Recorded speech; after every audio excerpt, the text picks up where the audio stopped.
Supreme নির্দেশ এবং সেই সুপ্রিম নির্দেশে পঞ্চায়েত অফিসেও করতে হবে এসআইআর শুনানি। এক ধাক্কায় এত শুনানি কেন্দ্রে এই আরও নিয়োগ নিয়ে সমস্যায় কমিশন। যদিও কমিশনকে পর্যাপ্ত কর্মী জোগাতে রাজ্যকে নির্দেশ দিয়েছে সুপ্রিম কোর্ট, একই সঙ্গে তথ্যগত অসঙ্গতির তালিকা প্রকাশেরও নির্দেশ দিয়েছে সুপ্রিম কোর্ট। নির্দিষ্ট সময়সীমার মধ্যে তা কিভাবে সম্ভব তা ভাবাচ্ছে কমিশনকে। আরো একবার জানাই আপনাদেরকে, সুপ্রিম নির্দেশে পঞ্চায়েত অফিসেও করতে হবে এসআইআর এর শুনানি।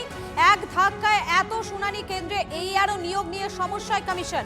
যদিও কমিশনকে পর্যাপ্ত কর্মী জোগাতে রাজ্যকে নির্দেশ দিয়েছে সুপ্রিম কোর্ট, একই সঙ্গে তথ্যগত অসঙ্গতির তালিকা প্রকাশের নির্দেশ দিয়েছে সুপ্রিম কোর্ট। নির্দিষ্ট সময়সীমার মধ্যে তা কিভাবে সম্ভব তাই ভাবাচ্ছে এই মুহূর্তে কমিশনকে। এই মুহূর্তে যে আপডেটের দিকে আমাদের নজর রাখতেই হবে, সুপ্রিম নির্দেশে পঞ্চায়েত অফিসেও করতে হবে এসআইআর এর শুনানি। এক ধাক্কায় এত শুনানি কেন্দ্রে এই আরো নিয়োগ নিয়ে সমস্যায় কমিশন। যদিও কমিশনকে পর্যাপ্ত কর্মী জোগাতে রাজ্যকে নির্দেশ দিয়েছে সুপ্রিম কোর্ট, একই সঙ্গে তথ্যগত অসঙ্গতির তালিকা প্রকাশেরও নির্দেশ দিয়েছে সুপ্রিম কোর্ট। নির্দিষ্ট সময়সীমার মধ্যে তা কিভাবে সম্ভব এটাই ভাবাচ্ছে কমিশনকে।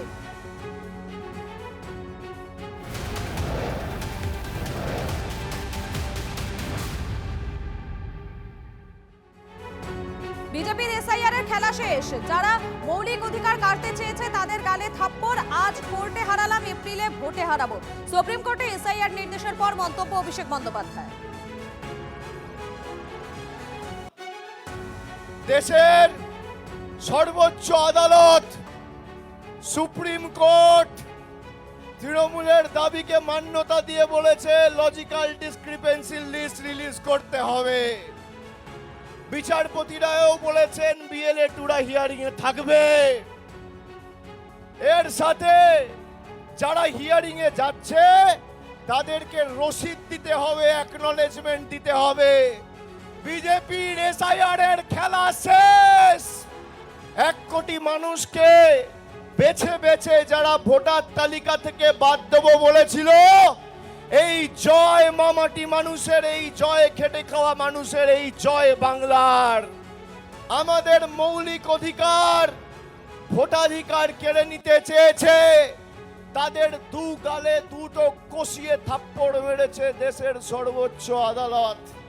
তাহলে কার ক্ষমতা বেশি, মোদিজি 10 কোটি মানুষ না বিজেপির জমিদার, বহিরাগত জল্লাদ না খেটে খাওয়া মানুষ?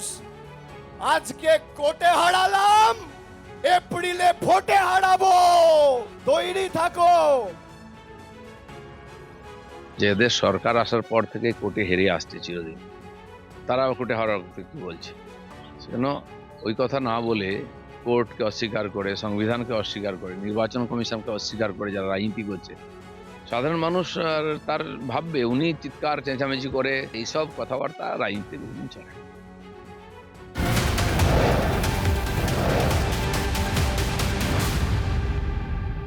যেমনটা আপনাদের জানাচ্ছিলাম যে সুপ্রিম নির্দেশে পঞ্চায়েত অফিসেও এবারে এসআইআর এর শুনানি করতে হবে। আমাদের সঙ্গে সরাসরি রয়েছেন আমাদের প্রতিনিধি প্রদীপ্ত রয়েছেন। প্রদীপ্তর কাছে চলে যাও। প্রদীপ্ত, এক ধাক্কায় এত শুনানি কেন্দ্রে এই আরো নিয়োগ, সেটা নিয়ে স্বভাবতই এখন সমস্যায় পড়ছে কমিশন। একেবারেই তাই, তার কারণ এখনো 24 ঘন্টা কাটেনি। গতকাল সুপ্রিম কোর্ট যে নির্দেশ দিয়েছে তার কিন্তু হাতে খুব বেশি আর সময় নেই। তার কারণ সুপ্রিম কোর্টের যে নির্দেশ রয়েছে সেটাকেও মানতে হবে কমিশনকে। কিন্তু এত দ্রুত, এত পরিমাণে এই আরও কোথায় পাওয়া যাবে তা নিয়ে যথেষ্ট চিন্তায় রয়েছে রাজ্যের মুখ্য নির্বাচনী আধিকারিকের দপ্তর।